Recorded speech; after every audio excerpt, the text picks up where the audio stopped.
Hey everybody, welcome to the Blendr Report, where news meets rational thinking. I'm your host, Jonathan Harvey. This is your co-host, Liam DeBoer. Liam, what are we talking about today?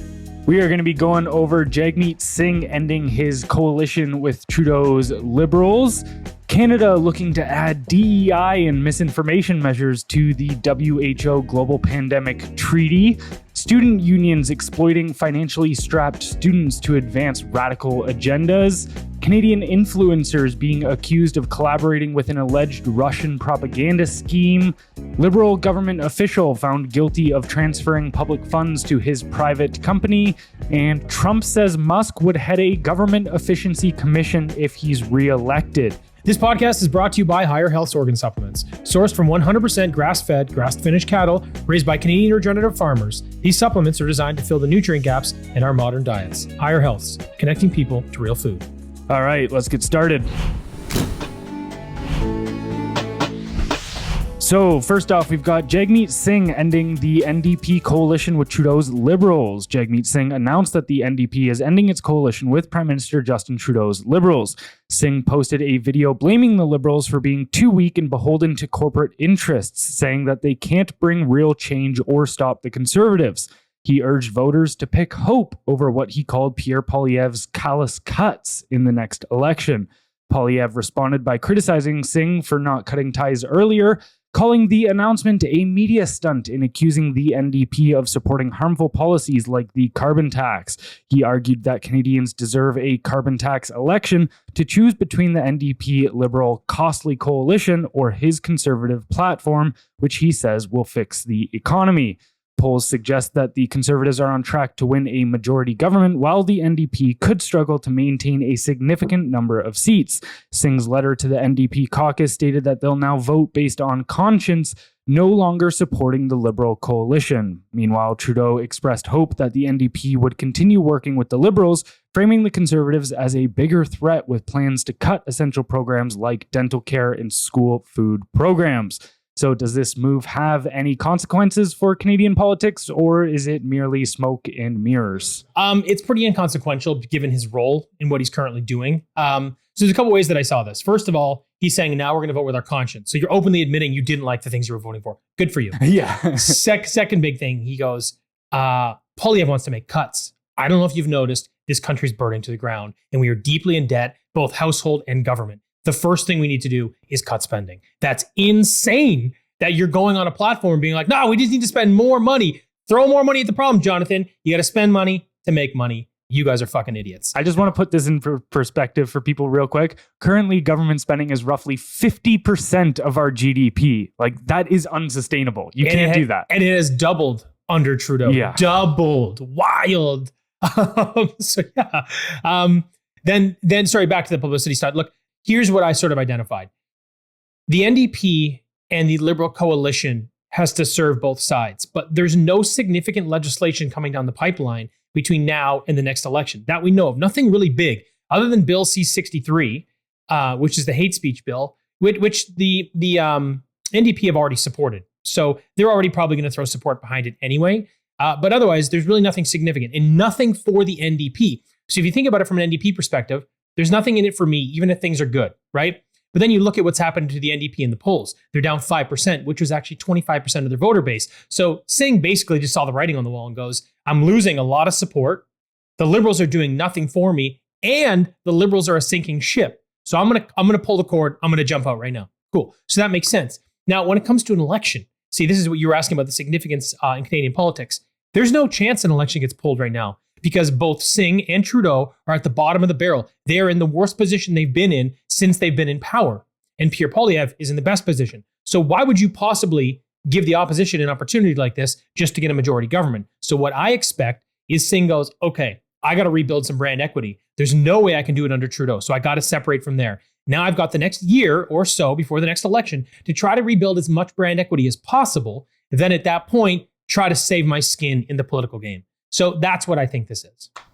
Yeah, so they aren't looking great, but they are still looking better than the Liberals. I don't think they're doing well enough that the NDP will call an election. The most recent polling by Angus Reid has the CPC at 213 seats, and the second place would be the Bloc with 47, NDP with 42, and then the Liberals with 39. Awesome. So the Liberals would be in fourth place. And I mean, not that this would really have much consequence at all, because they would still have a minority government, and really the Bloc, NDP, and Liberals would all be politically impotent against a conservative majority. Yes. But I mean, the one thing he could maybe hang his hat on there is saying we beat the Liberals. Like, it's not much of a bragging right, because you still can't do much with them. No, I don't. That's what I mean. So if he did that, that would be the most self-centered, dumb shit move that I've seen in politics in Canada in a long time, because there's no value, there's no gain. Plus, if he does that, he'll get ousted as the chair of his party. So I'm of the opinion he's going, I didn't realize that was the current poll. I thought Liberals were above the NDP. So you look at this right now and you go, the NDP must be thinking, oh, I could be in second place. You give me a year to run against the Bloc, which really should only have power in Quebec, and the Liberals who are sinking. He goes, oh, I could be in second place. And if I make up enough ground, I could be the next party in line, and I could maybe force the Conservatives into a minority. Ooh, look at me. That's what he's hoping. That's exactly what he's hoping. So there's no chance. I still think the NDP party should be abolished, but good luck out there, bro. You know what? Just despite the fact that he's saying, like, he says hope in his thing that, you know, Canadians need to go for hope. Listen to the guy. It sounds like he has no hope left. Everything he says, there's no conviction or confidence behind anything. Because he's not a new Demo. He's not an NDP. It's not who he is. Yeah. He is the Rolex watch, the nice BMW, the $10,000 suit. He doesn't give a shit about social programs. So I have relatively intimate knowledge about how this guy has behaved in the past. And I have seen things that I don't want to really corroborate it. I don't really want to throw anybody under the bus. I've seen direct messages from this guy that sort of state his opinion and his goal here, and it's primarily to help out him and his buddies. I'll leave it at that. And that's firsthand me seeing it. So I'm like, this guy does not care about the NDP constituents. He does not care about the policy. This, according to him, was his easiest access point. So here he is. Yeah, that makes complete sense too. And again, that goes to the idea that he doesn't say anything with faith or confidence. When you hear him give these socialist talking points, there's not much oomph behind it. Like, this isn't like your 20th century socialists that were extremely passionate and could rev up a crowd and could really get people rallied around them. Or even like a Jack Layton that actually walked the walk. Yeah. You know what I mean? This guy is the human version of the pig. Yeah. This is what he is from Animal Farm. He's a little more equal. But don't worry, he's going to take care of you. Did you see Vasi, the journalist at CTV? You know, I mean, we shit on corporate news as much as anybody out there, but I do want to give credit to, because I've seen her a couple times now, 2 or 3 times. This girl, she's got claws, and she'll go after these people. Nice. And you can just see him become like completely defeated in this interview. Mr. Singh, in your video yesterday and in the comments you made today, you called the Liberals and the government more specifically weak and selfish. You said they've let Canadians down, they've abandoned Canadians, and that they have led to endless disappointment for Canadians. How can you ever support them going forward after saying that? Well, we've torn up the agreement with Justin Trudeau. I've torn that up. And I know that means election is more likely than before. And it was really clear to me, there's mounting evidence that Justin Trudeau and the Liberals were just too weak to take on corporate greed. They were too beholden to corporate interests to stop big corporate grocery stores and corporate landlords from ripping people off.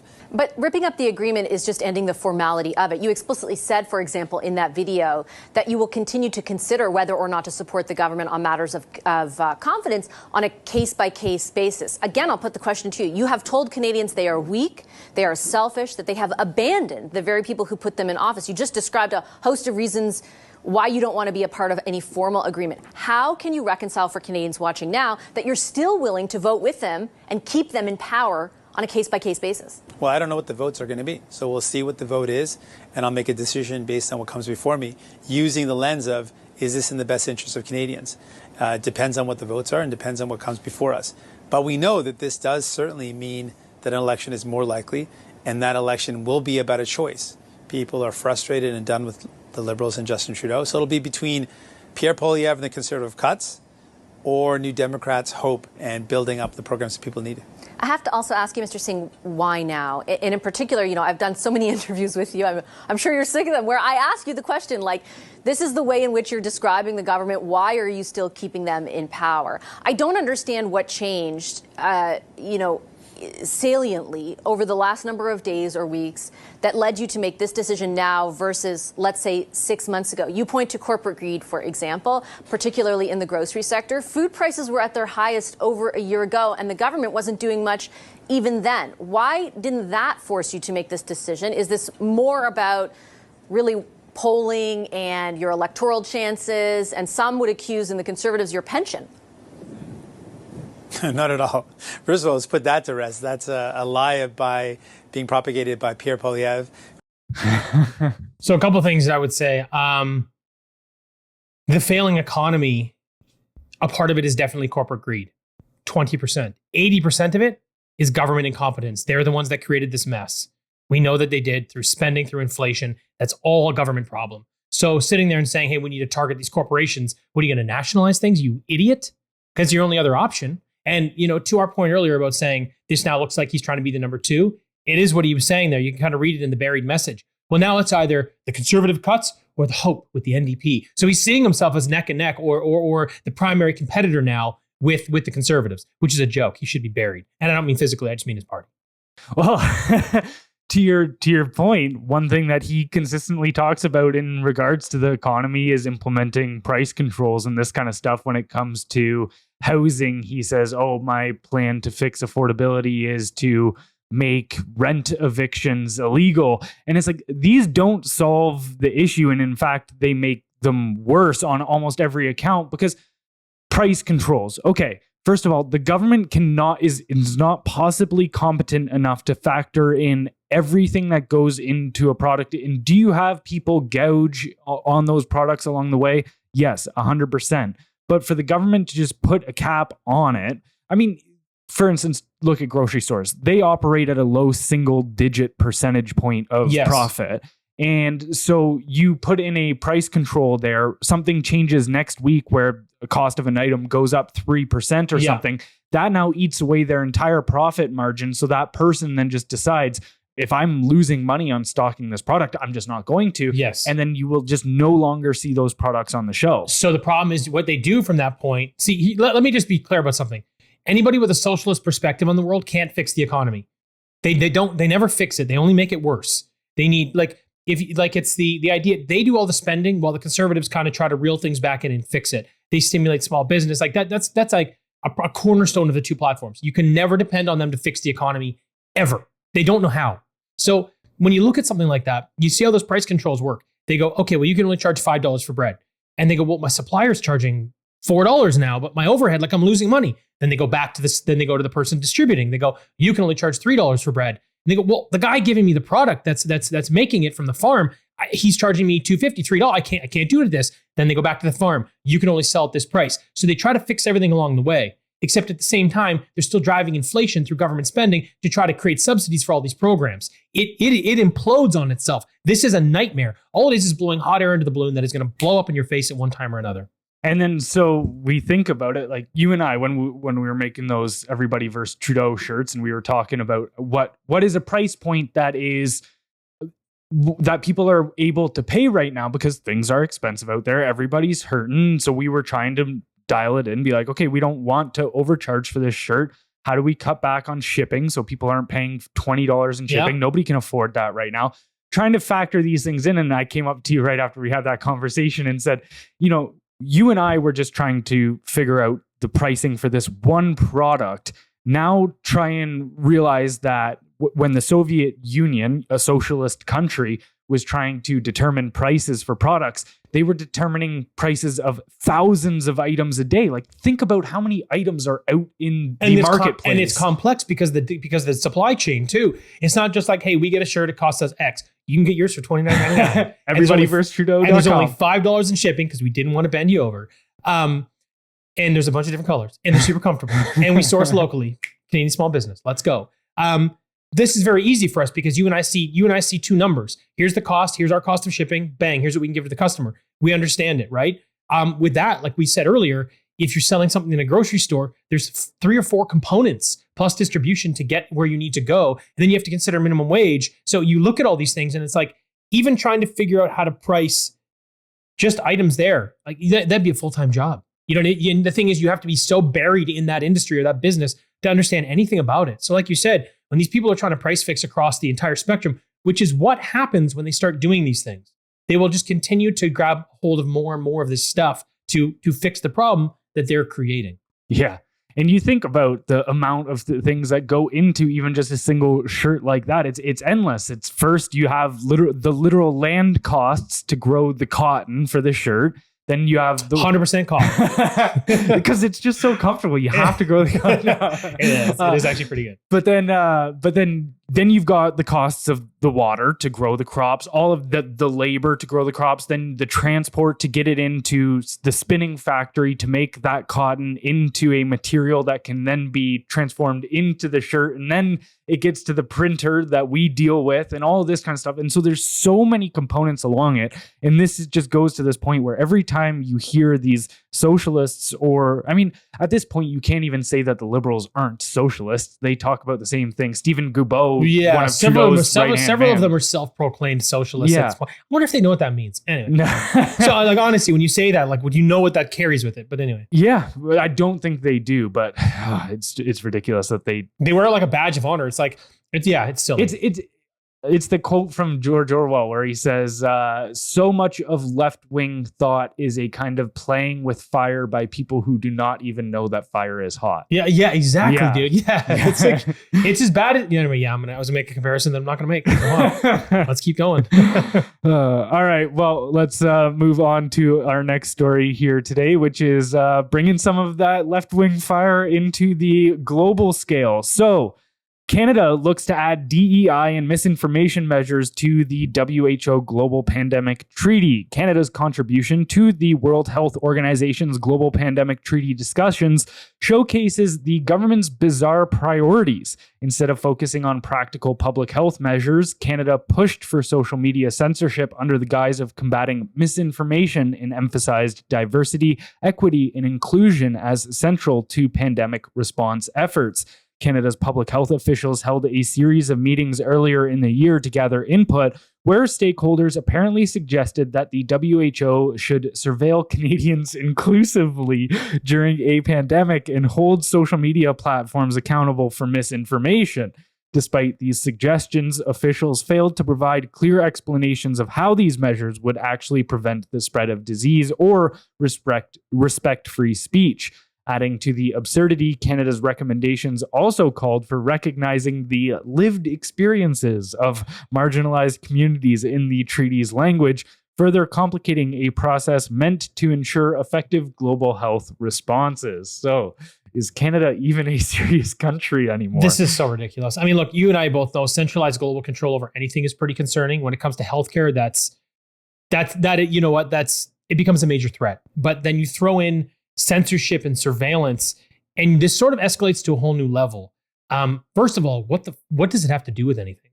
And you're throwing this stuff in, like, how is this even remotely related? It's almost like, not only are we going to control your health, we're going to force you to through surveillance, and then this misinformation thing. It's like, look, this may be the biggest doublespeak campaign in history. So the disinformation, misinformation, malinformation terms came up through COVID.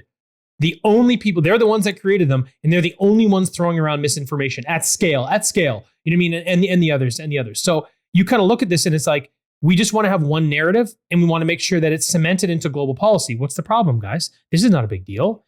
I mean, look, this is far more insidious than just losing control over our healthcare. It's about losing our ability to sort of resist any and all government action.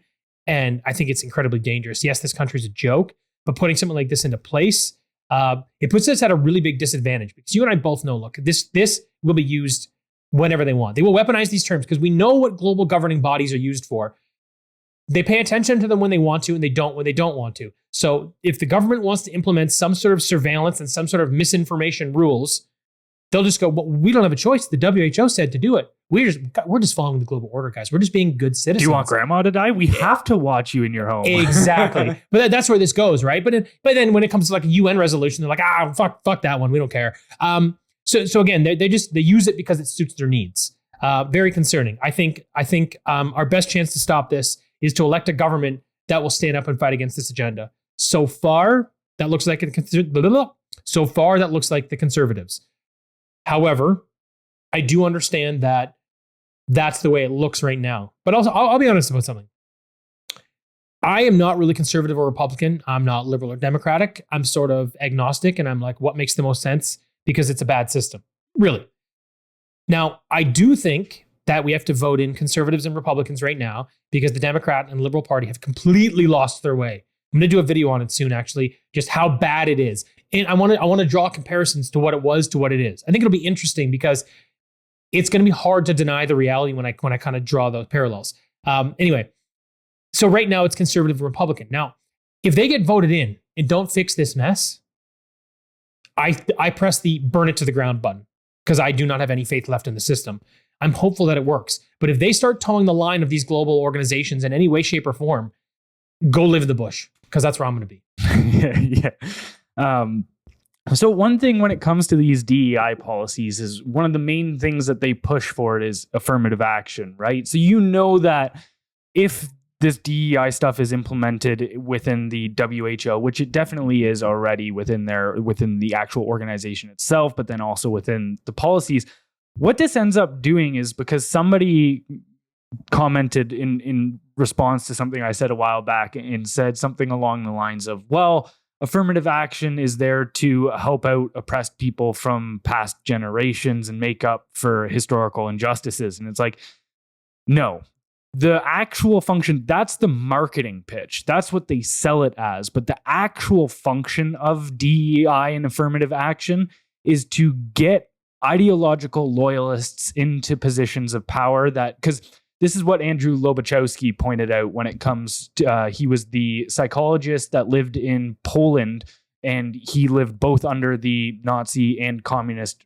rule. And so he could see what was happening in these institutions when these totalitarian regimes took over, which was like, okay, all of a sudden the university professor one day would come in and it was a different person that had been appointed by the party. And this person wouldn't know anything about their field per se, like say public health in this scenario. They wouldn't actually be experts on that, but they knew the party line. They knew how to warp that institution to fit the needs of the ideological components. So it was like, so exactly this. It's like people don't actually know, say when it comes to public health, okay, what is the best measures? It's how do we use these tools in order to implement our ideological position? So like, yeah, okay, now we need to surveil people inclusively. It's like, you're just using this ideological aspect as a justification for totalitarian tactics. 100%. Yeah. And you see stuff like this all the time in government bills, especially in the States. You see it. They're like, oh, we're just passing this minor bill. It's 1,200 pages. You got 37 minutes to read it. Yeah. Oh, you can't get it done? Okay, well, we slipped something in there that now we can sell little kids. It's not a big deal. It's just part of the bill. Don't worry about it. Like that. Obviously, I'm being a little hyperbolic, but this is the kind of shit that they do. This is what they constantly do whenever they're passing bills like this. Usually it's a tit for tat. Like I'm being extreme. I'm having some fun, but even though that's not a fun thing. My point is usually if it's like a Republican bill, the Democrats need X, Y, and Z to pass it. And it's always this tit for tat game. You know what I mean? And that's kind of the system that we're playing at. And this is sort of a larger version of the same thing. They're suggesting this stuff for DEI and surveillance and censorship, but it's going to this global program. So it's almost like they're hiding behind the smokescreen of, again, the global order. So we can implement this stuff. It's one more way for them to be able to implement whatever their ideology is at scale, and then hide behind the organization that champions it after it was their idea. It's pretty insidious. So Andrew Lobachowski, though, did I guess silver lining, although whether it'll actually end up going down this path, who knows? But he did say what he believed to be a fix to all of this, which he said, this isn't a direct quote, but it's kind of boiled down from something he argued, which was that politicians and leaders must acknowledge that every society has individuals with poorly developed intelligence and moral reasoning, posing a threat to social development and relationships. These individuals and their networks spread pathologies, dreaming of power and imposing their will. Overcoming this requires understanding and reducing their influence. A fair and dynamic social structure must follow natural laws rather than conceptual doctrines. It should enable individuals to find their paths to self-realization supported by a society that understands these laws. Good governance is possible, especially in smaller countries where personal bonds safeguard psychological differentiation in natural relationships. In other words, mass migration and multiculturalism is not our strength. Awareness and education about psychopaths who seek to tyrannize behind the guise of building a better world can act as a safeguard against the emergence of pathocracy, i.e., rule by pathological individuals, ensuring the preservation of freedom and healing the fabric of our society. That's essentially his whole thing was like, look, you can fight against totalitarian ideologies as they come and go, but if you don't understand the underlying mechanism that pathological individuals are always going to be around, and they will just grab on to whatever totalitarian ideology can be sold to the people of there. It's like in Germany, the pathological individuals wanted to sell National Socialism. In the Soviet Union, the pathological individuals wanted to sell communism. Here, they're wanting to sell wokeism, all this. It's just like, but the underlying personality types of the people that do that are the same. Yeah, it's like there's a characteristic. It's almost like they operate without knowing it, but you can trust them to do what they do. Mm-hmm. And what I think we're seeing here, the umbrella we're seeing here is Marxism. And what they do is they attach themselves to whatever cause they can for as long as they can. And a good example is BLM because they utilize them, they weaponized them through the pandemic, but now BLM's gone against them and won't support Kamala Harris. So you see, it's like, well, they were the weapon of choice. BLM's not supporting Kamala Harris? Outwardly not supporting Kamala Harris. So you have this, you've got the Marxist sort of organization or sort of that pathology you're talking about, which is where I think a lot of these people exist right now, weaponizing these people. Now they discard them because they're no longer valuable for their cause because now they're against them. But it's just a good example of seeing how they will just continue to be like, oh, we don't need you anymore. Let's move to the next group that will help us get where we need to go. And I think it's important to say that we're not strapping that label of Marxists on BLM. They've come out themselves and said we are trained Marxists. Yes. So like we don't just have these beliefs. It's like we've been trained on how to instill these beliefs in the world. Yes, and at the end of the day, yes, I think that's a good point to make. But I'm also saying they were weaponized from the top down from an organization that is definitely marching to the Marxist drum and utilizing that group, whether they know it or not, because these things happen all the time. You think the majority of people within the LGBT community realize that they're being weaponized by these people? Not a chance. They're like, oh, we have a common goal. Oh, you support us? Amazing. You're going to give us funding and you're going to give us this and that. You're going to help us, claw through this and implement policy. Oh, this is great. We're all working together. No, you're being used. You just don't know it. Yeah. Well, and that goes to Lobachowski's thing where he's saying that there's the inner circle knowledge when it comes to all of these ideologies. There's the inner circle who would be your architects of it per se. So like if you're looking at the intellectuals that have been most responsible for putting this stuff through our academia in the Western world, it would be people like Michel Foucault. And these aren't just fringe academics. He's the most cited academic in the Western world. He was the one that popularized the whole conception of like critical theories, which is critical justice or critical racial. What is it? CRT. Critical race theory. Yeah, critical race theory. Yeah. Why couldn't I come up with that right now? Because it's stupid. Same thing. Shouldn't be in your vocabulary. Same thing with queer theory. That's another critical theory. Radical feminism. That comes from the same branch of critical theories. And all of these people come from Marxist school of thought. So yeah, this isn't just like random. This, to your point, it's very institutionalized and very organized in that sense. And it's a small group of people, and what they do is, and they've outlined this, they did the same thing. It's not even just these social justice causes. They did the same thing with churches back in the 1930s and 40s and stuff, was they would infiltrate, and they knew that they just had to get in. They don't need to change the whole organization. They just need to get their ideological supporters into the positions of authority within that institution. So it's like, I don't need all of the, say, 50 church employees to be Marxist. Just the three that are running the show. I just need the manager of this church to be a Marxist. And that's exactly what we're seeing here too, right? That's why these things are being suggested by the Canadian government, is suggesting DEI, censorship, and surveillance to the WHO's pandemic treaty. You have a few of these people that are in power pushing the buttons that really no one else wants. Mm-hmm. So here we are. Well, and this kind of goes to show how they're doing this kind of stuff as well against the will of some of these people, right? And using these groups like we were talking about against their will. So our next story for the day, we've got student unions exploit financially strapped students to advance radical agendas. In Alberta, student unions like the one at the University of Calgary have become politicized entities promoting far-left ideologies under the banner of diversity and equity. These unions force students to pay mandatory fees, often leading to additional debt. For many, these fees fund causes they don't support, such as partisan political events or ideologically driven media outlets like The Gauntlet. Despite their claim to care about students' struggles, unions seem more focused on political agendas than on addressing real student concerns such as affordability. The lack of opt-out options leaves students with no choice but to fund these unions, even when they disagree with their initiatives. Many argue it's time for Alberta universities to allow students more control over their money, particularly in the face of financial hardship. So have the universities been completely corrupted? Yeah, I mean, it's interesting. I didn't realize that these were mandatory. I didn't realize you couldn't either. opt out. So I when I read this and I put this article together, I went and did more research. I'm like, is this did I miss something here? Mm-hmm. I did not realize how many schools have these mandatory payments to the student unions. This is wild.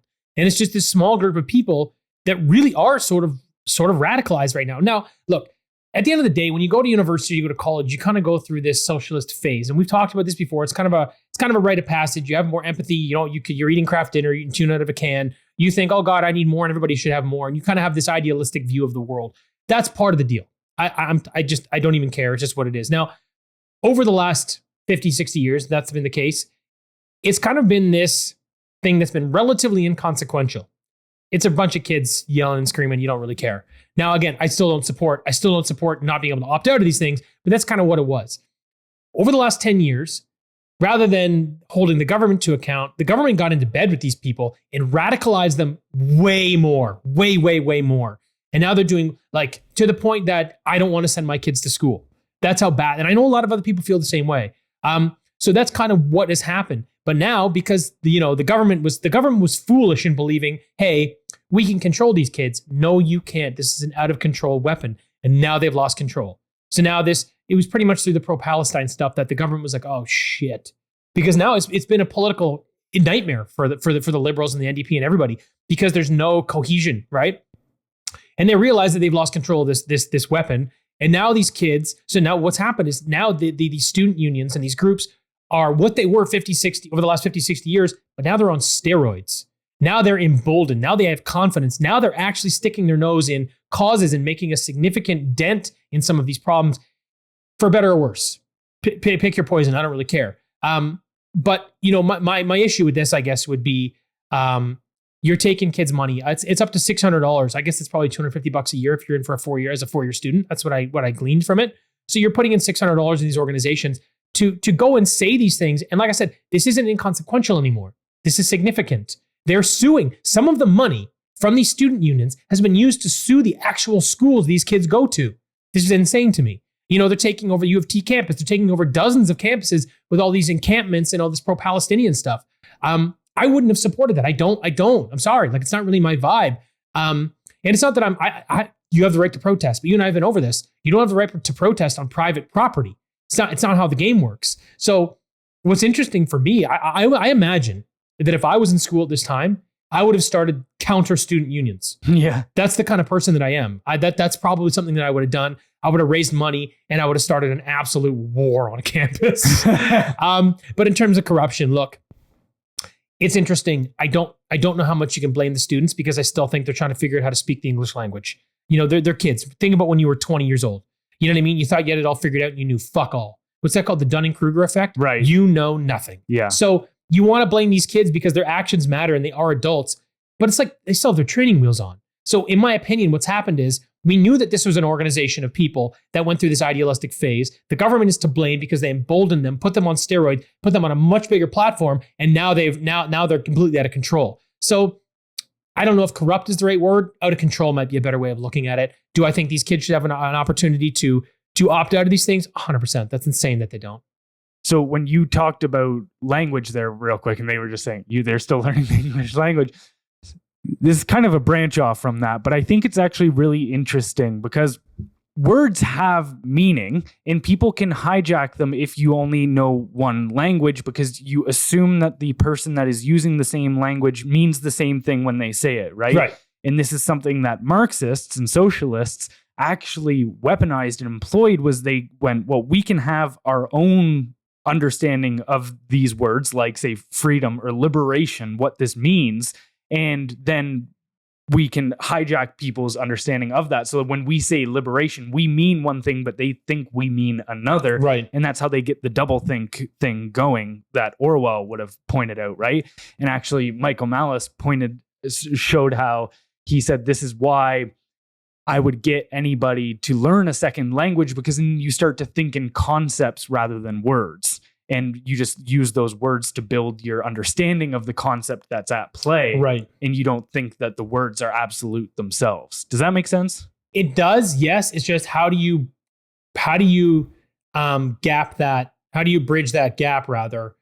Because you need a unified understanding of concepts, but we use language to communicate concepts at scale. Really. Yeah. So I don't disagree with you, but it's like, what tools do you have to sort of create a unified understanding so that these things can't happen? Well, it's funny because actually during I gave a speech at one of my friend's weddings, and he said, he was like, I actually had a little thing going on in my mind, like I was betting against myself whether at some point in your speech you were going to define a word. It's like a little bingo card. Let's go. But when I'm talking to people with new settings and stuff that I don't know where they think, because like when you and I talk, I know that you and I say it often, is like we're in the same room, but we came in through different doors. Yeah. We got different ways of being and seeing the same thing. Yes.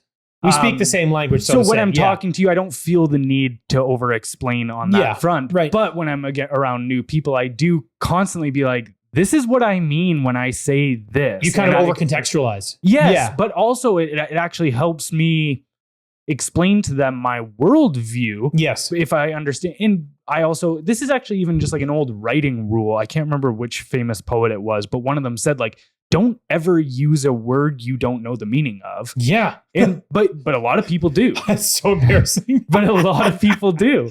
Good for you. I love that confidence. And this goes to that whole, like, say, political slogan thing, is a lot of people just talk in slogans. Yeah, that's true. They don't actually. No, that's fair. That's fair. It's like from the river to the sea thing. It's like they say the words. They don't know what river. But they don't actually know what it means. Yeah, and they don't understand the concept at all. That's what I meant. Like, they don't even understand English yet. They're still figuring it out. Yeah. You say the word intifada, they're like, oh, balance for everybody and a place to stay. Yeah. What? Yeah. It means good things.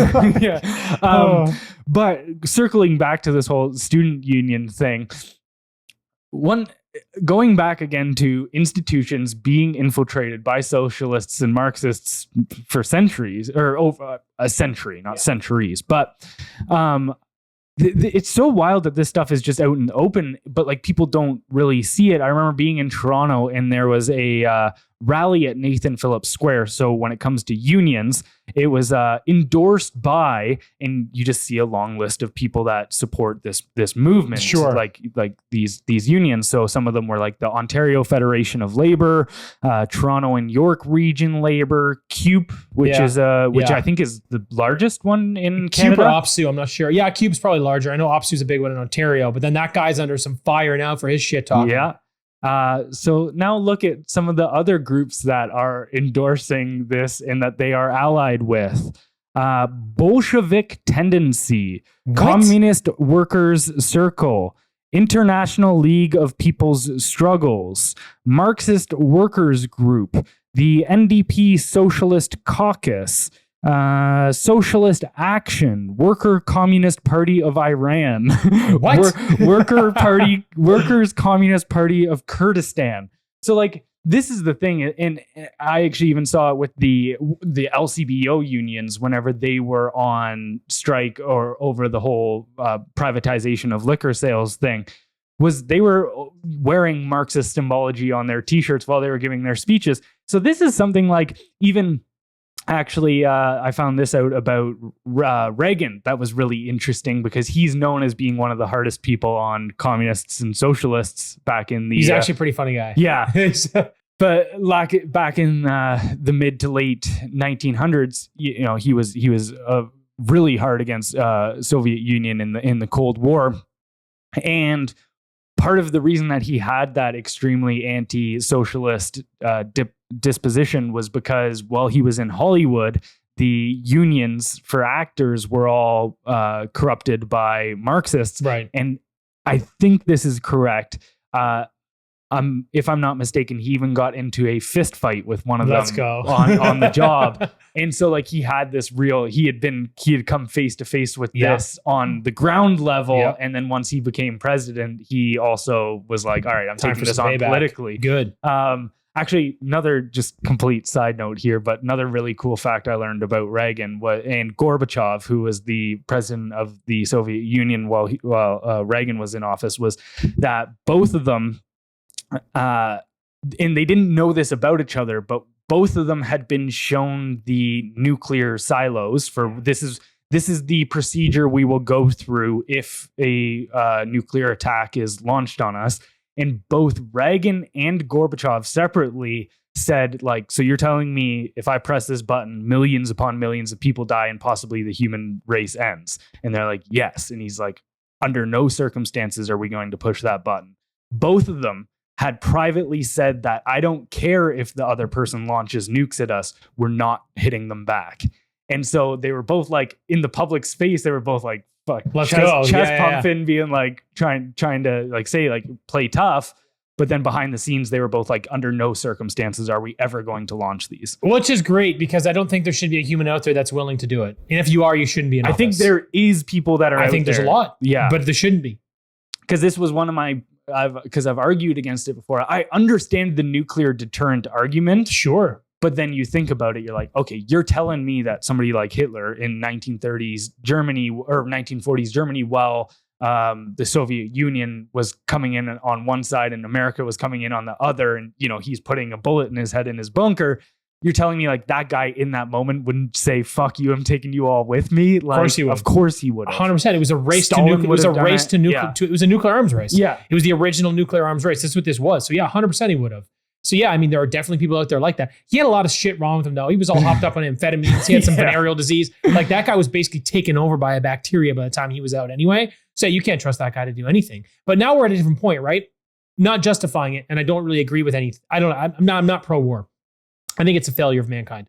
But if you think about nuclear weapons back then, you drop them on a city, you have to take them there with the bomber, you drop them, and it was devastating. That being said, America killed more Japanese with napalm than they kill with nuclear bombs. A lot of people don't know that. Still, all of it's bad. But my point in saying that is, at that time, the recourse was, it would take time, and they didn't really have an infrastructure to fight back in a sense. It's, how are we going to, they were the only ones with nukes at the time. Not a good situation. But now, it is literally just pressing a button. And now it's not bombing one city. Now there's enough nukes to crush the world dozens of times over. So now the stakes are much higher. It's a much different game these days. So. As I'm sure you're all well aware, censorship is a massive issue. We've lost multiple social media pages and over 100,000 followers in the process, making this an uphill battle against government-sponsored narratives that are actively destroying our societies. If you're enjoying this podcast, we'd greatly appreciate your help by sharing this episode with friends or family who you think would enjoy it as well. Now, let's get back into things. All right, moving on to our next story, though. We've got Canadian influencers accused of collaborating with an alleged Russian propaganda scheme. Two prominent Canadian conservative influencers, Lauren Chen and Lauren Southern, have gone silent on social media following an indictment from the U.S. Justice Department. The indictment accuses two Russian nationals of setting up a pro-Kremlin propaganda outlet, which appears to be Tenet Media, founded by Chen and her husband, Liam Donovan, in 2023. Liam, eh? On Thursday, Public Safety Minister Dominic LeBlanc said the government was working with the U.S. on this serious matter. Quote, any Canadians who illegally assist in Russia's persistent attempts to use disinformation, criminal and covert activities and corruption to undermine our sovereignty and democratic processes will face the full force of Canadian law, he said in a statement. Intelligence experts say the details in the indictment were a further indication of the scope of Russian efforts to influence the American election. Quote, the Russians' overarching objective is to increase the level of discontent in our institutions and institutions in all of the Western countries, he said. There is no rational reason that I can think of why Canada would be exempt. So should these commentators face penalties? This is kind of a tough one, eh?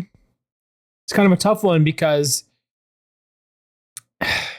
sure, it's lies, but it's also free speech. Actually, you know what? Here, let me break this down a little bit more how this went before I guess we toss whether there should be penalties, just so that people know how it all operated. So this tenant media was kind of set up as a shell of sorts and had a bunch of Russian money from Russia Today funded into it. I believe the number was like $10 million. And then this tenant media company brought on prominent podcasters like Benny Johnson, Tim Pool, Lauren Southern, and so on. And they gave them licensing deals for their thing. I think the number was Tim Pool was getting $100,000 per episode. Jesus. That's good, some good coin. I would talk some Russian shit for $100K an episode. No, and so apparently the company even went as far as to create a fake alias of the investor of the company to say where the money was coming from internationally. It was like a fake, even Tim Pool said this. Like, so it seems like they got duped into it. They didn't know they were taking money from Russia. Yeah. But at the same time, somebody comes around and starts offering you $100,000 per episode, which Pool's got millions of followers. He's got a big reach. It depends on what their message is and what they're trying to accomplish. For sure. I'm not saying that's crazy out of the thing, but at that point, if you're operating with that amount of money and that amount of capital, like do your due diligence. Like who are you saying? Like you should know a little bit more about who you're operating with. So is your question, should the commentators face charges or should the organization face charges? The organization definitely will. Yes. I think that's but should the commentators? Happen. No. Yeah. And so that's kind of where I was thinking with it. And what's crazy is like, but this does go to my point about like, I think there are certain right-wing commentators. I don't know. And I'm not saying any one of these in specific, maybe, but I think there are some of them that they're not principled people. And they're the equivalent of like what the left-wing party has of people that are just say in it for their own sake. The same thing happens on the right. And so 100%. I think there's more than enough people that would be willing to take that kind of cash. No, I have no doubt. But here's my argument. My argument is, okay, well, these commentators are pushing Russian propaganda by this argument, right? Unknowingly. Now, what is the left saying? Everything the left putting out right now is propaganda, like all of it. But it's just to suit their own needs. Yeah. And why a really egregious example is what they're doing to children. And here's the thing. We know based on the data that we've got from Europe that castrating these kids and giving them puberty blockers is a bad idea and is going to ruin their life.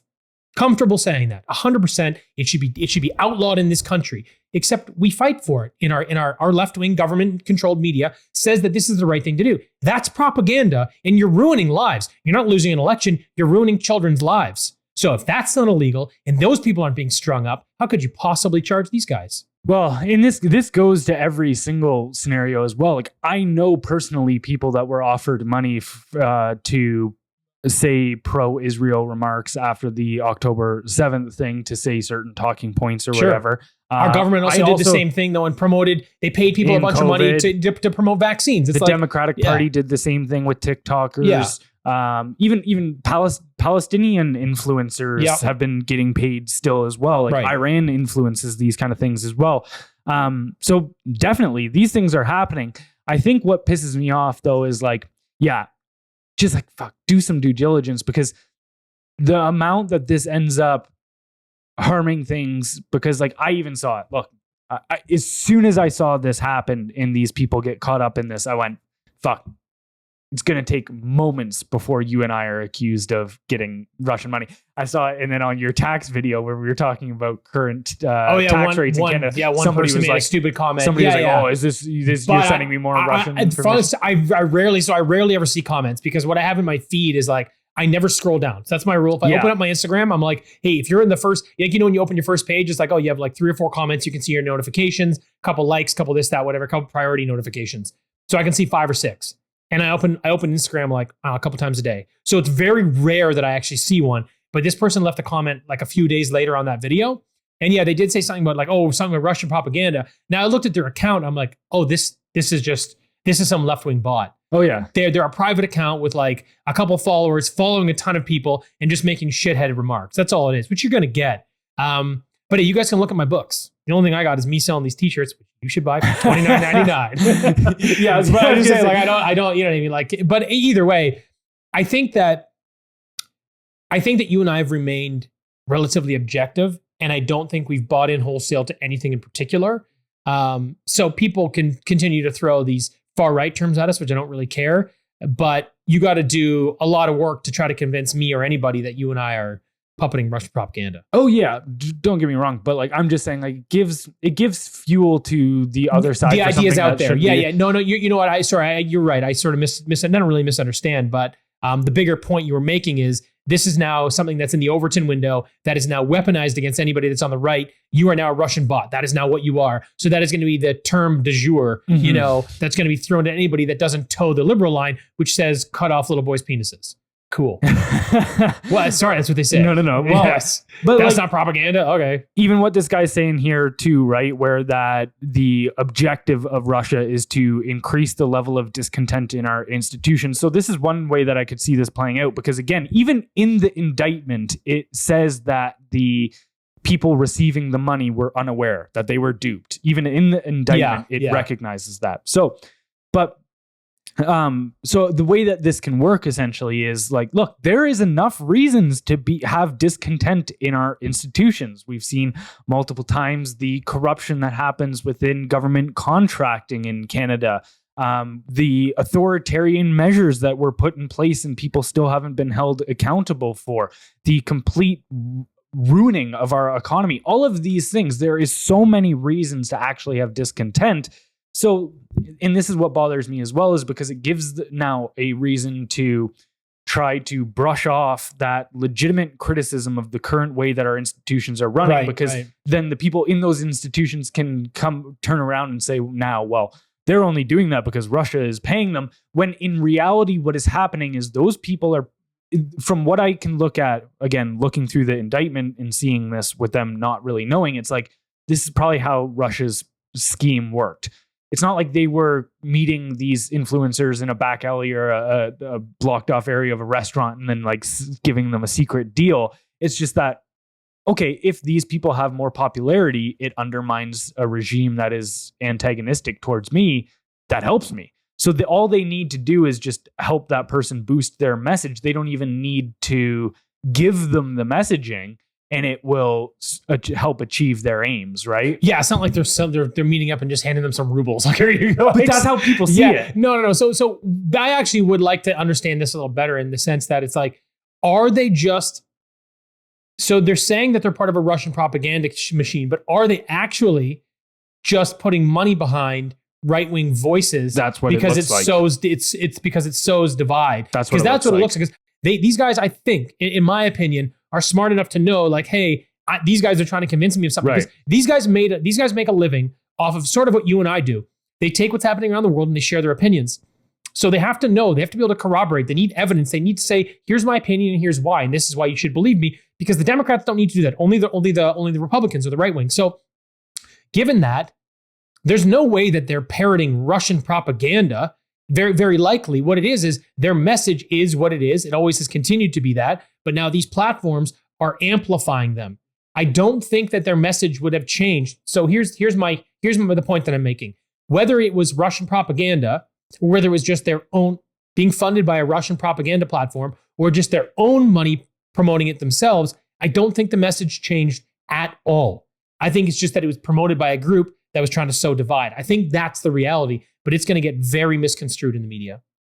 Well, one of those misconstruings that I saw too was somebody came after our boy Sam Cooper about it too, and just being like, "Oh, like I haven't seen any of these types of people like they actually named Sam Cooper come out about this type of foreign interference. Why are they only concerned about Chinese interference with the liberals or whatever, right? And trying to say like it's because it benefits their thing. It's like, first of all, Sam Cooper, in our interview with him, said that this isn't just a liberal problem, that also conservative senators have been, that he thinks a conservative senator has been compromised by a foreign nation as well. But also, the scale of these things is completely different when we look at that type of infiltration. And who knows, maybe Russia has infiltrated deeper than what we've seen so far. And it is comparable to what we've seen with China.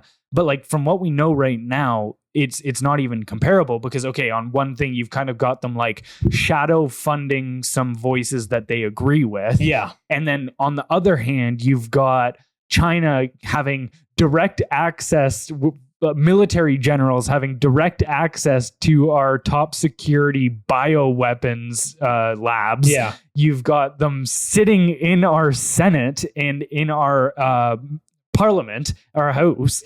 And so like these things aren't comparable Not to even close. shelling out a Not few even dollars close. to help somebody that is beneficial. It's all to you. bad, but it's not even close. Yeah. It's just, again, it's the two-tiered justice in a sense. It's two-tiered politics. Whatever's happening over here is okay because we control the media. If it's a drop in the bucket by comparison over here, we're going to magnify that and try to make your party look like the biggest joke in the world. It just kind of how it goes. Yeah. You know?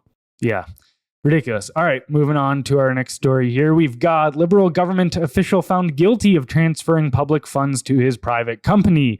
Mark Primo, a former employee of Innovation, Science and Economic Development Canada, or ISED, was convicted last week of breach of trust for misappropriating nearly $250,000 in taxpayer funds. Between 2016 and 2018, Primo used his position to direct over $230,000 in government purchases to his own personal company, Access Security Logistics. He received a 24-month conditional sentence and was ordered to pay $90,000 in restitution. The case highlights ongoing concerns about government corruption, with Conservative MP Michael Barrett criticizing the Liberal government's ethics record. So, what should be the consequences for things like this? Well, at least having to pay all of it back in restitution. Yeah. Like, what do you mean? Like, you took 230 grand, you only have to pay us back 90. That's a pretty good deal. Mm-hmm. What sense does that make? Now I'm sure they're going to go, oh, well, money was spent on goods and da-da-da, and this looks like the profit margin, whatever it is. I don't care. Well, you and I have talked about this before. If you're stealing government funds or you're doing something corrupt like this to fund your own companies with tax dollars, minimum 10 years in jail, and we take all your shit. You got nothing left. Mm-hmm. So minimum 10 years in jail. And then when you get out, you have $0. Good luck up there. Yeah. That's it. Sorry, man. No chance. You have to have the right incentive. Like I've said before, you can incentivize anybody to do anything if you use the right set of tools. What is going to stop people or what is going to motivate people? What is that? This is nothing. Conditional sentence? Nothing. 90,000? Nothing compared to what he made. Absolutely crazy. 10 years in jail and we take all your shit. Bet you wouldn't have done that. That's kind of my view. And why I have such a higher standard for these people than everybody else is because they want to be in a position of power where they get to make the rules. Like, this is the thing, is if you're, let's say you're a private company and you do something unethical, to me, I'm like, you broke the rules. But when you break the rules and you're simultaneously in charge of creating the rules, that adds an extra dimension to things of responsibility. Like it's that old Uncle Ben line, right? With great power comes great responsibility. It's like state power is infinitely more than corporate power or private power will ever be, because like, again, no other institution can jail people, tax people, do all of these things. So it's like when you're wielding that weapon, you have an added responsibility. So when these types of people get into these positions and do these things, like, because like this is the thing. If I give you money, let's say you're a business and you false advertise to me, and I give you my money, like that's still unethical of you, but like I played a role in falling for it. So again, this could be considered victim blaming per se, but I'm like, that's how the world is. There's bad actors in the world, and you kind of do Sure. have a responsibility to look out for those people. Well, when people get duped and they're like, oh, I gave my life savings to some guy in, India for whatever it was, they get their little spot in the newspaper. It's not like they get their money back. Yeah. They go, we shouldn't have been an idiot. Sorry, dude. Yeah. Still. And so like I can still have sympathy, but at the same time, be like, shit, what are you doing? I do. Yeah, 100%. It's a different thing when you come along to me with a gun to my head and you say, you have to give us this money. We know what to do with that money better than you do. So we're going to appropriate it from you and then spend it how we want. And then you don't do that ethically. Like you don't, I mean, the whole thing is already unethical in a sense, but like when you don't at least create some sort of positive outcome for me out of that scenario, like go fuck yourself. I agree. I mean, for me, I see it almost like breach of trust from a stranger versus breach of trust from your parents. Right. Yeah. It's kind of that same sort of window in a sense. It's like, they should know better. They should care more. You told me you were going to take care of me. That's the rule. That's the position they took on. But like, you're there to serve the people. Whereas a stranger's there to make money. But these people are there to serve the people. And then they do stuff like this. But this is why people don't trust the institutions anymore. We don't trust the media. We don't trust these institutions. We think, basically, like I just said earlier, if the Republicans and conservatives don't pull it together, I have zero trust in the political system at all. I don't even know what to do at that point. It's going to shake me a little bit because I got nothing left. So, I mean, you see stuff like this. And this goes back to my point. Someone embezzles money in a corporation, they go to jail. If it's not a lot of money, it's not for too long. They go to, some white collar prison. Okay. But this guy doesn't even get a real sentence. It only has to pay back a portion of the money. That's insane to me. The penalty should be 10x in this sphere because then people won't do it. Then people like you and I, they're like, well, trust us. Give me a reason to trust you. Make sure that I know, because you know what? You've proven that I need this fail-safe now. I need something in place to know that if you do breach this, you are going to be so heavily penalized that there's actually no way you're going to do it. Yeah. Because we're just not there anymore. The trust your government thing is gone. They need to put new systems in place so that they can gain our trust again. And that's one of the ways to do it. Yeah. And it does anger me so deeply because I had to, I texted you the other day. I was like, there's no amount of anger, hatred towards this state that is unjustified. But like you look at what's going on right now, and two, you see, okay, for instance, what the Liberal Party of Canada has done to this country, just completely run it into the ground. And again, there was a lot of problems before the Liberal country came into power. Like, don't get me wrong. It's not like we were living in a utopia and then Trudeau ruined it. Any problem that Canada had, he poured gasoline on every single one of them to a degree where we all have third degree burns now. And so like seeing even just recently, it was 3 days ago, a Liberal MP resigned and then becomes an official candidate for Halifax mayor. So you're just going to see all of these people that were part of this party that ran the country into the ground just jump ship and then go find another little comfy job. Like, oh, I'm going to run to be mayor now. And that person, and this is the thing, is those people don't have enough notoriety to actually face the consequences for the things that they've done, which really fucking bothers me. Because you're like, now you're just going to go again, probably like, who knows whether he wins or not, but let's say he does. It's like, now, okay, you're just going to go take another salaried position for a taxpayer in another position after completely ruining it, supporting a criminal enterprise. Essentially. Not even essentially, just at this point, with what we've seen come out with their scandals on contracting and stuff, like you're stealing money, that you're a criminal enterprise. So it's like, you're just going to hop ship and then go make a comfy salary in some other government position. Well, it's the same thing. Like Trudeau's going to end up at the UN. I mean, good that he'll be out of the country, hopefully. But that's his gig. Like, this is what happens to these people. Trudeau is, well, statistically, the worst prime minister in history. Now, when they do these polls, I think you have to realize they do a poll and they go, who's the worst prime minister in history? Well, it's the asshole that's in place right now. So it's a little biased in the sense that, like, hey, they're definitely going to pick, whoever's in place causing the most harm. But statistically, he's the worst prime minister in history. Mm-hmm. He's made hundreds of millions of dollars since he's been in office. No idea how that happened with a salary of $400,000 a year, but good for you. And then he's going to retire probably within the next year or so. He's going to have done his 10 years blowing this country to bits. Then he's going to go get a job at the UN making $1 million a year. And he's going to probably get a book deal by some left-wing idiot. Like, no, he should go to jail and we should all take his stuff. Like, what? So they can do to us if we don't give them their money. So I don't know, man. So I know sometimes I get a little carried away. I don't necessarily think that's the solution, but it is very frustrating. Like just to circle back and wrap it up. You need harsher penalties for these people. Yeah. They're in a position of not only power but trust, and they continually breach it. If you don't put these more harsh penalties in place, this is not going to stop, and it doesn't matter who's in power.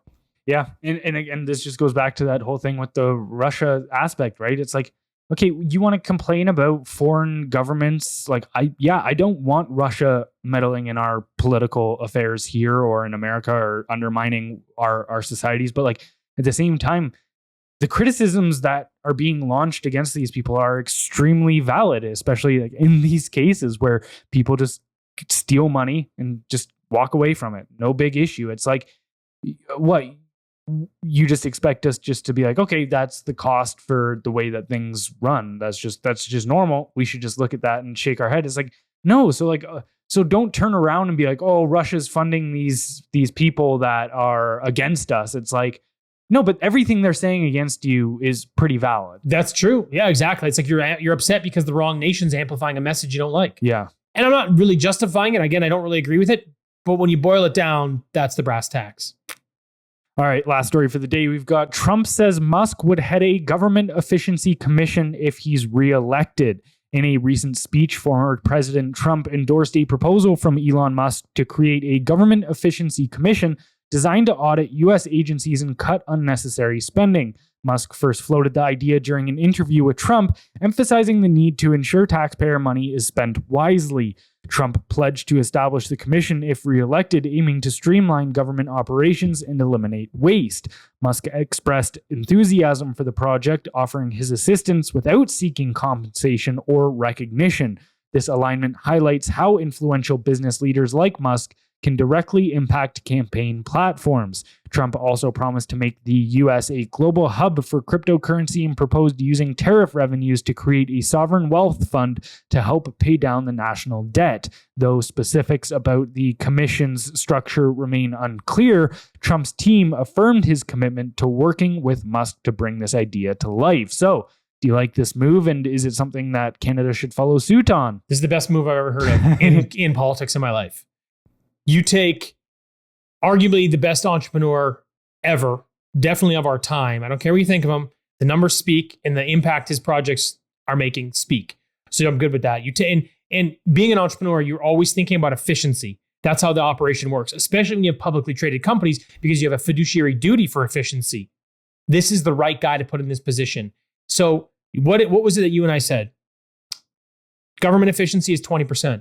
We could cut 80% of these people out. 80%, easily 80%. I don't care. Go find a job somewhere else. Go out there and figure it out like the rest of us have to. I don't care about you and your job security. We're also very management heavy in government. So a lot of those people that are making a lot of money, see you later. Don't need you for infrastructure. You're a waste of air. So I think that, well, it is what it is. So I think that this would be pretty phenomenal. I mean, you want to talk about being able to pay down your national debt, cut the government by 80%. Cut their spending by, 50% anyway. You know what I mean? So you kind of look at this and you go, this is something I'd sign up for. In fact, I don't want to work for the government, but if this job came up while I'm unqualified, I would definitely apply. I think this is great. You know what? Whether you like Trump and Elon or not, I think they're onto something here, because this is pretty much whatever government is missing. This is the way to westernize Javier Milei in Argentina. So just take a look at what Rand Paul laid out in America at one point. He's a senator, goat in my opinion. Yeah, he's a lib. Libertarian, not a liberal. True libertarian. Funny thing about the word libertarian, defining it for a second. No, check that off the bingo card. Yeah. But so libertarian came around in the early 1900s when classic liberals, so when FDR created his New Deal, which radically expanded the welfare state and government assistance programs, classic liberals that saw that massive expansion of state as anti-liberal were like, wait, what the hell? Like, you guys are taking this ship in a place we don't want, the liberal ship, so to say. And so they were like, well, we need to differentiate ourselves from you. We're not like you. And so that's where the term libertarian came up. So like classic liberals are actually really libertarians. All the way back. Kind of morphed into like kind of more of like a social programmy type of. Now it's gone wild. Yeah, now it's gone wild. But anyways, this is Rand Now Paul. they're socialist warhawks. What the hell is happening? So this is Rand Paul showing how insane government spending is. For 50 years, there have been a recurrence of waste from the National Science Foundation, from NIH, and from even the State Department. We discussed earlier some of these, and I have a handful of more that I think the American people should know about where their money's going to. So the NIH spent $2 million in research to see if using a hot tub can lower stress. Really? I think we probably could have just agreed to that. But no, we had to spend $2 million to study if you're soaking in a hot tub, whether that helps to relieve your stress. Now, the NIH also spent about $1 million to see if they could help people overcome their fear of dentists. Really? NIH spent almost $7 million of cancer research money to create an automatically flushing smart toilet. That's right, $7 million for an automatically flushing toilet. And here's the bonus. The toilet will actually take pictures of your derriere from the inside of the toilet bowl, should you wish to have those for posterity. $7 million for a smart toilet. How does this go on and nobody does anything? You know what we do? We flush more money down this smart toilet. We give them more money and nobody bats an eye. This is the problem of government. Nobody denies the waste. Nobody denies the ridiculous projects that are being funded. And yet year in, year out, it continues. So he goes on for another 7 minutes. Nice. And starts outlining more things as well. But yeah, like it's absolutely insane what they spend some of our money on. And at the point where it's not just like, oh, we have this little overflow. It's not like you're down in Argentina in Malay and you're like, oh, we're actually boosting profit for the first time. We have capital left over. It's like you're hemorrhaging money through the government right now. And then it's like, this is the type of stuff that it's, and again, in the grand scheme of things, $2 million of government spending in America is nothing. No. But it's these things stacked on top of one another. And it's like, and then it's just well, you have to highlight the most sensationalized things to just prove your point. That's the reality. It's not really about the money. It's just the stupidity behind it. Like, you know, you think about the money going to indigenous groups every year is in the $40 billion range, but some of them still don't have clean drinking water. You kind of go, that doesn't really make any sense. Mm-hmm. It's not that expensive a problem to fix. So you just think about how they're misappropriating while not even dealing with these problems. You know, I know that's not quite the same, but it just kind of highlights the issue there a little bit. And look, you know, we complain a lot because they want to continue to expand government organizations and government groups. They want to continue to politicize everything. That's their game plan. This is the only commission that I've seen that I can ever remember that I'm like, this is the one that we need. We need to get in there and we need to rip these things apart from somebody that actually understands how they all work from an economics perspective, because that's really what running the country is. It should really, it's a business, it's a corporation, and you're the CEO as the prime minister or the president. That is your job. And your job is to, if you run any other corporation, look at your bottom line. How are we improving things? How are we making it better for everybody? Instead, they're just lighting money on fire. It's full of corruption and they're ruining the country with bad ideology. These people should all be fired. Hopefully you get someone like this in and maybe give me the same job, and then we'll try to clean this place up. Let's go. Something that I think is really important that people aren't talking about, I don't really see anybody talking about this from an economics perspective, is the population decline aspect. So whether it be Japan, Europe, Canada, we're all in this right now where we are coming up to a precipice where, like, this hasn't happened in our history before, where our population is going to start rapidly declining. Right. And what ends up happening in that scenario is the economic pie is going to start shrinking no matter what. Right. There's nothing you can do about that because there's going to, first of all, there's going to be not enough people being taxed for the social programs that we have. So you're going to need to make cuts there because you just won't have the funds. It's an impossibility. And then also on the other aspect, you're going to have less and less consumers. So you're slowly going to see the economy shrink away. And how I think that's going to happen is over time, you're going to start to see luxury items and luxury industries just start to disintegrate and go away, because those are going to be the first to go. Yeah. Yes. But this is the point that I'm trying to get to here, is that when it comes to governance, this is why I think it's more important than ever to have a fiscally responsible government in place, and not one that looks to spend its way out of every single problem that arises. Because, like, think about it on a personal level for a second. When you're getting yourself into debt, if let's say, okay, I'm going to go $1,000 over my credit card this month because I know that next month I've got this gig on the line that is going to pay me all this money back, and I can pay that $1,000 and make more money in return. And so you can kind of think about that like over a long period of time, and the government's doing kind of the same thing. They're like, we can spend this money now because 2 years from now our economy is going to be doing so much better that we can afford it.